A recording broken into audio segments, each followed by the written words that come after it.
जय हिंद। स्वागत है भगत सिंह जी की क्लास में।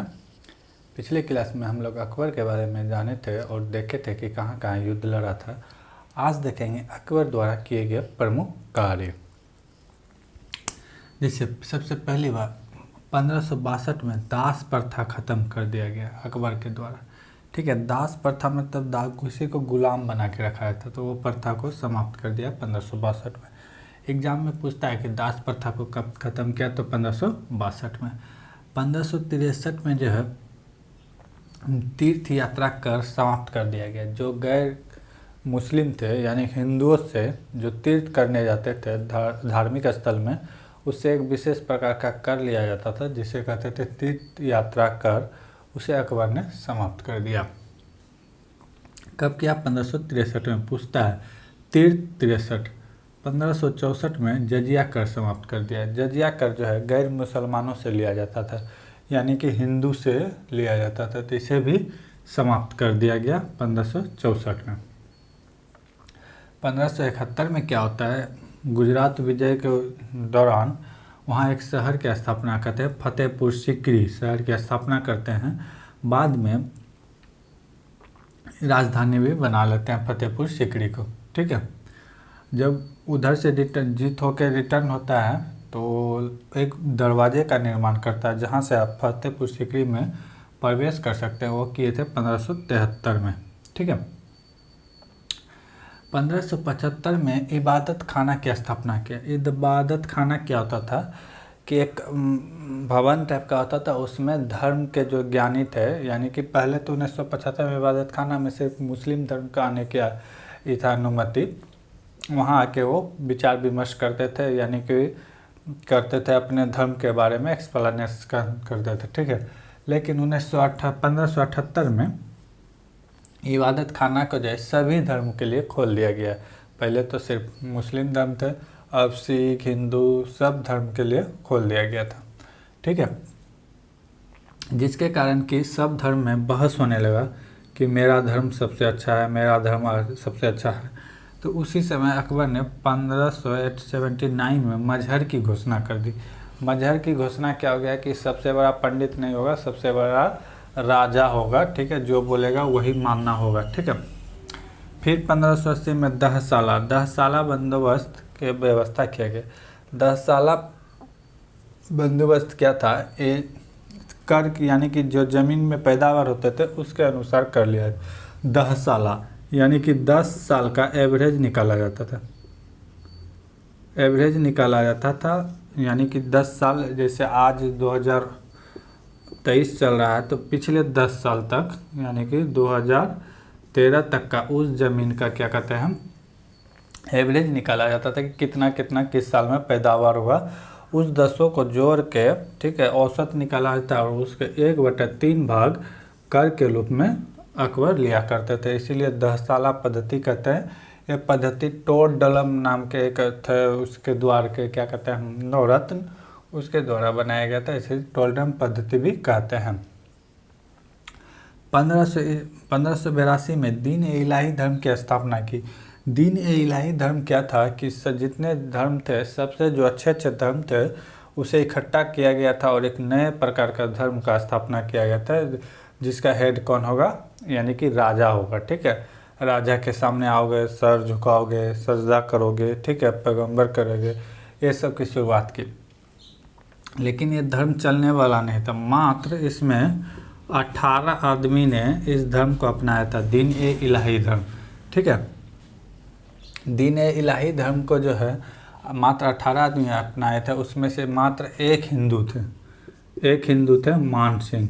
ठीक है, मान सिंह ये पहला हिंदू शासक था जिसने दीन ए इलाही धर्म को अपनाया था। बाकी 17 था। ये धर्म चला नहीं। ठीक है, यह अकबर की सबसे बड़ी गलती भी कह सकते हैं, दीन ए इलाही धर्म की स्थापना करना। ठीक है, 1583 में इलाही संवत की शुरुआत की कि इसका हेड जो होगा राजा होगा, राजा जो बोलेगा वही कानून होगा, यही बात। ठीक है, 1585 में राजधानी बदला गया फतेहपुर से। फतेहपुर तो बनाया था, यानी कि 71 में जो गुजरात जीते थे तो आगरा से फतेहपुर, फिर फतेहपुर से लाहौर लेके चला गया था राजधानी 85 में। ठीक है, 1601 ईस्वी में अंतिम युद्ध लड़ते हैं, असीरगढ़ का युद्ध। असीरगढ़ का युद्ध लड़ते हैं और ये जीतते भी हैं। उसके बाद कोई युद्ध नहीं लड़ते हैं। 1615 ईस्वी में अकबर की मृत्यु हो जाती है। ठीक है, अकबर को दफनाया जाता है सिकंदरा यानी आगरा में, वहाँ पे इसको दफनाया जाता है। अकबर द्वारा कुछ प्रमुख यानी कि सुधार किए गए थे, वो देखेंगे। सैन्य सुधार में देखेंगे मनसबदारी। मनसबदारी प्रथा क्या होता था कि सेना का छोटा छोटा टुकड़ी बनाया जाता था। जैसे मान लेते हैं ये सबसे छोटा है तो इसको कम सेना दिया जाएगा, 100 सेना। 100 सेना में 20 घोड़ा, 5 हाथी, इस तरह। अगर कोई इससे पावरफुल है तो उसे 200 सेना दिया जाता था, इससे भी पावरफुल है तो 300। इस तरह वो सेना में बांट दिया गया था। ठीक है, जानवरों को भी उसी हिसाब से बांटा गया था। इसी को कहते थे मनसबदारी। और ये सब का हेड सेनापति होते थे, ये सब को रिपोर्ट सेनापति को करना पड़ता था। घोड़ा दागने की पद्धति। ठीक है, घोड़ा दागने की पद्धति यानी कि वो तो यानी कि दिल्ली संतुलन से ही चल रहे थे, लेकिन इसे लागू अपने यानी कि मुगल काल में अकबर ने किया। हुलिया लिखाने यानी कि सेना का एक हुलिया कोड होगा, विशेष प्रकार का ड्रेस होगा, वो चीज़ यानी कि अकबर ने किए थे। ये सब जो है दिल्ली संतुलन में ही था, लेकिन अकबर अपने यानी कि क्या कहते हैं मुगल काल में ये लाया गया। सिजदा पे बोझ। सिजदा था क्या, आज जब आएगा अकबर के चरणों में गिरना होगा और पगड़ी खोल के रखना होगा। ये सब यानी कि अकबर ने स्टार्ट किए थे, जो कि गलत था। समाज सुधार में क्या किया था, दास प्रथा का अंत। दास यानी गुलाम रखना बंद कर दिया गया था। बहु विवाह को बंद कर दिया गया था। खुद अकबर एक से अधिक विवाह किए थे, लेकिन वो बहु विवाह पर रोक लगा रहे थे, तो जिसमें वो कारगर नहीं होते हैं। यह रोक यानी कि कंप्लीट नहीं होता है। फिर होता है विधवा विवाह। विधवा विवाह को बढ़ावा देते हैं क्योंकि वो खुद विधवा से विवाह किए थे, क्योंकि बैरम खां की जो पत्नी थे उनसे विवाह किए थे, जो कि उसकी खुद की चचेरी बहन थी। बाल विवाह पर रोक। बाल विवाह पर भी रोक लगा दिए। उसके राज्य के अंदर कहा गया था कि अगर मेल है तो 16 साल, फीमेल है तो 14 साल का हो तभी शादी हो सकता है उसके राज्य में। ठीक है, ये सब किए थे, बहुत हद तक कारगर नहीं, पर सती प्रथा पर रोक लगाने का प्रयास किया था। सती प्रथा जो कि जिसके पति मर जाते थे उसकी पत्नी को जिंदा जला दिया जाता था, इसमें अकबर ने रोक लगाने का प्रयास किया था, लेकिन पूर्णतः सफलता नहीं मिला था। अंतर्जातीय विवाह को प्रोत्साहन देना यानी कि दूसरे जात में शादी करने को अकबर ने बहुत ज़्यादा प्रोत्साहित किया था, लेकिन ये भी सफल नहीं होगा। अगर ऐसा होता तो अभी जातिवाद खत्म हो जाता। लेकिन अकबर को महान इसीलिए कहा जाता है क्योंकि वो हिंदू मुस्लिम को एकता के रूप में बांधने का बहुत प्रयास किया। जैसे देखिए, तीर्थ यात्रा कर समाप्त कर दिया, जजिया कर समाप्त कर दिया, इबादत खाना में सभी धर्मों के लिए खोल दिया गया। सब धर्म के लोग आके अपने धर्म के बारे में बात कर सकते थे। ठीक है,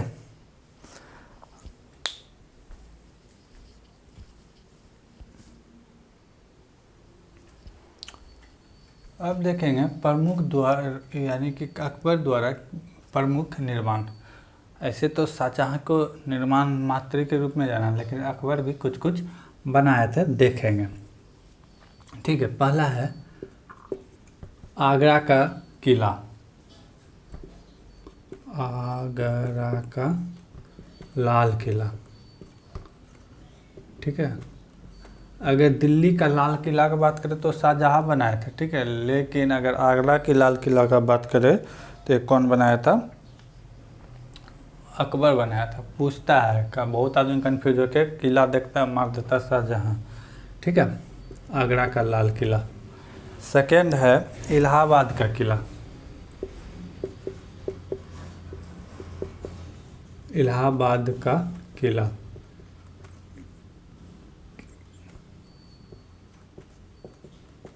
किला भी कौन बनाए थे, अकबर बनाए थे। तीसरा है लाहौर का किला भी अकबर द्वारा बनाया गया था। लाहौर का किला एग्ज़ाम में पूछा जाता है कि किसके द्वारा निर्मित किया गया था। उसके बाद फतेहपुर सीकरी का भी स्थापना अकबर द्वारा किया गया था। फतेहपुर सीकरी, जिसके बाद में राजधानी भी बनाते हैं। ठीक है, बुलंद दरवाज़ा,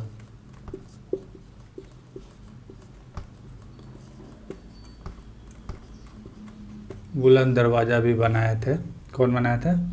अकबर द्वारा बनाया गया था। अगर बात करें दीवाने खास, दीवाने खास अकबर द्वारा बनाया गया था। ठीक है, और अकबर बनाए थे, दीवाने खास बना दिए। पंचमहल भी बनाए थे, पंचमहल भी बनाए थे। ठीक है, पंचमहल का भी निर्माण किसने करवाया था? अकबर ने करवाया था। ठीक है,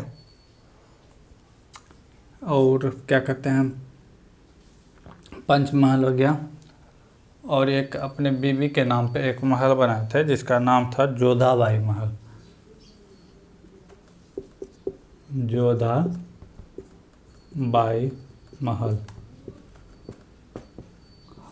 ठीक है, जोधाबाई महल बनाए थे। दिल्ली में हुमायूं का मकबरा भी यानी कि इसी के द्वारा बनाया गया था। इसके पिताजी का जो मकबरा था वो अकबर के द्वारा ही बनाया गया था। अब बात करेंगे अकबर के दरबार में जो चित्रकारी थे, कुछ चित्रकार बहुत फेमस थे। मंसूद थे, अब्दुल समद थे, ये सब उसके दरबार के महत्वपूर्ण चित्रकार थे। ऐसे तो जहांगीर के शासनकाल में मुग़ल काल का चित्रकार स्वर्ण युग माना जाता है, लेकिन कुछ कुछ चित्रकार जो थे अकबर के समय से ही प्रसिद्ध हुए थे। चित्रकारी का जो है वो अकबर के समय पे ही यानी कि स्टार्ट हुए थे, लेकिन शाहजहाँ के यानी जहांगीर के समय में आके वो फेमस हुए थे।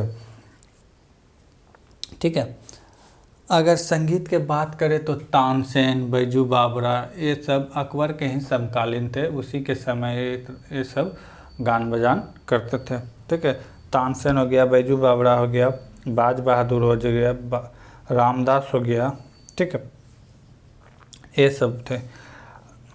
ये सब जो है नवरत्न के गिनती में भी आते हैं। बात करें बीरबल की, ठीक है, अब थोड़ा सा बीरबल का कहानी सब जानते ही हैं तो उसके बारे में थोड़ा सा जान लिया जाए।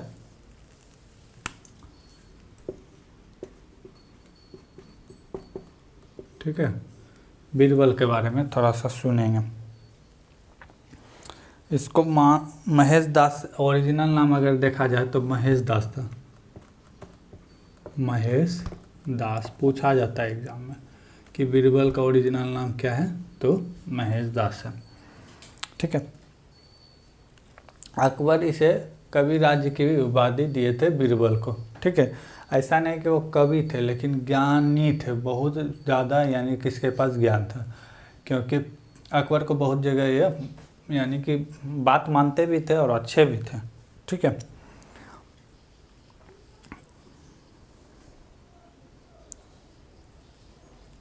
और जो बोले थे कि दीन इलाही धर्म अब मानने वाले यानी कि एक ही थे मात्र हिंदू, तो वो यही थे, क्या कहते हैं, महेश दास यानी कि बीरबल, दीन इलाही धर्म को मानने वाला।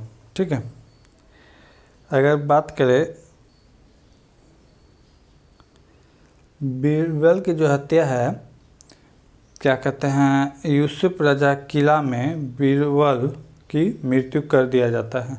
ठीक है, यूसुफ रजा किला एक युद्ध लड़ने जाता है, वहाँ पे इसकी मृत्यु हत्या कर दिया जाता है, जिससे अकबर काफ़ी दुखी होते हैं और 2-3 दिन तक वो खाना पीना भी नहीं खाते हैं। अगर बात करें तानसेन के बारे में, अब तो गया बीरबल के बारे में, अब बात करें तानसेन के बारे में। तानसेन के बारे में तो तानसेन जो है, इसका ओरिजिनल नाम पूछा जाता है एग्जाम में, तो इसका नाम था राम तनु, राम तनु पांडे, पांडे, ठीक है, राम तनु पांडे इसका ओरिजिनल नाम था, ठीक है। ये गायक यानी गायक थे, और इसके गुरुजी के नाम थे हरिदास, ठीक है। हरिदास का तानसेन का जब संगीत सुनता था कौन अकबर, तो वो काफ़ी खुश होते थे और बोलते थे सर मेरा संगीत तो मैं हमसे भी अच्छा मेरे गुरु गाते हैं जिसका नाम था हरिदास। तो अकबर ने बोला ठीक है बुलाया जाए उसे दरबार में, लेकिन हरिदास खबर कितना भी बार भेजा गया लेकिन अकबर के दरबार में वो कभी नहीं आए। अकबर खुद उसके पास गए फिर भी गाना नहीं सुनाए, क्योंकि वो बोले मैं सिर्फ अपने ईश्वर के लिए गाता हूँ, भजन करता हूँ, किसी आपके लिए नहीं। तो अकबर वहाँ से निराश होकर लौट आते हैं, ठीक है। अगर इसका बात करें तो ये इसका जन्म ग्वालियर में हुआ था। रीवा जो जगह है वहाँ पे एक राजा था रामचंद्र, उसी के दरबार में थे, लेकिन अकबर को इसे सौंप दिया जाता है और ये अकबर के दरबार में ही रहते हैं। अकबर से बहुत प्रभावित होते हैं और ये यानी कि ये तो थे पहले हिंदू, लेकिन मुस्लिम धर्म को ये एक्सेप्ट कर लेते हैं बाद में, ठीक है। इसे कंठ भाषी का भी उपाधि दिया जाता है अकबर के द्वारा, क्योंकि ये गाते बहुत अच्छा है। इसके द्वारा जो गाए गए हैं वो उनमें से है मियाँ मल्हार, मियाँ दोषी, मियाँ साल आदि राग, ये सब जो है तानसेन द्वारा इजाद किया गया है, ये सब यानी कि राग है, ठीक है। अब बात करें अब्दुल रहीम,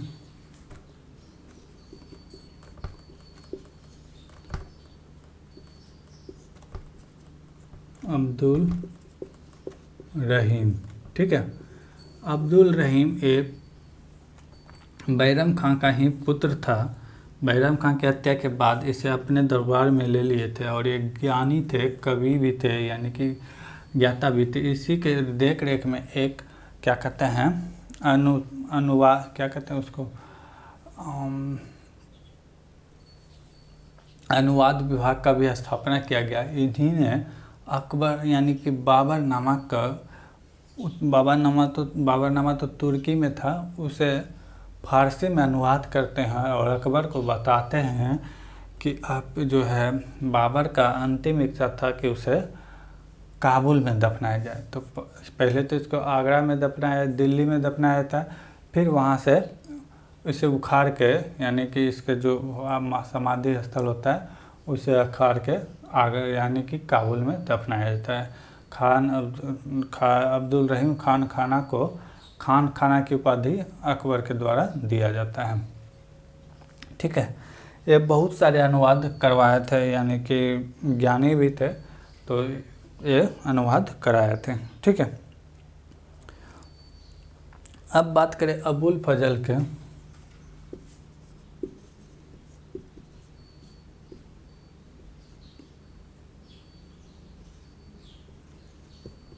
अबुल फजल तो एक इतिहासकार थे जिसने अकबरनामा लिखे हैं, ठीक है। अकबरनामा इसी के द्वारा लिखा गया है, जिसे कहते हैं आईने ए अकबरी के नाम से भी जाना जाता है, ठीक है। दक्षिण से आगरा लौट रहे थे कि इसी के बेटा थे सलीम, इसकी हत्या करवा देते हैं, ठीक है। इसकी हत्या करवा देते हैं वीर सिंह से, जो अकबर जान के 1602 ईस्वी में इसके हत्या करवा देते हैं, जो जान के अकबर बहुत दुखी होते हैं, ठीक है, क्योंकि ये बहुत ही प्रिय आदमी थे अबुल फजल, ठीक है। इसकी हत्या करवा देते हैं सलीम यानी कि जहांगीर के द्वारा इसका हत्या करवा दिया जाता है। उसके बाद आता है नाम फैजी का। फैजी जो थे क्या कहते हैं अबुल फजल के ही भाई थे, ठीक है। ये भी जो है कवि ही थे, ठीक है। इसी को अबुल फजल यानी कि फैजी को अकबर को राज्य कवि का दर्जा दिया था। राज्य कवि बहुत अच्छा गाते थे, ठीक है, यानी कि जानकार थे, इसे राज्य कवि के दर्जा दिया था अकबर ने। उसके बाद आता है मान सिंह। मान सिंह ये वही जो वहाँ के राजा थे, अजमेर के राजा भरमल के पोते थे, ठीक है, भगवान दास के बेटे थे ये। यानी कि अकबर के दरबार में आते हैं और इस सेना में सर्वश्रेष्ठ सेना बनते हैं, क्योंकि इसके द्वारा बहुत सारा युद्ध भी जीता था। हल्दी घाटी के युद्ध में अकबर की तरफ से सेनापति भी यही थे, ठीक है।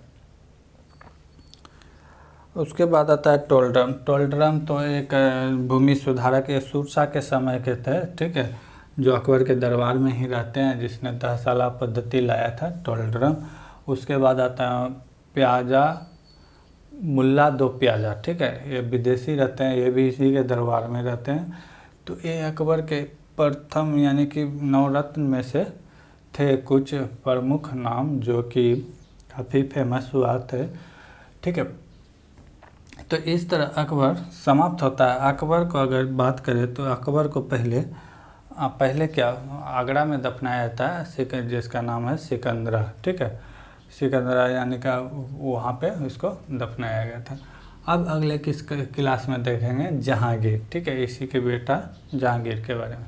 तब तक के लिए जय हिंद, जय भारत।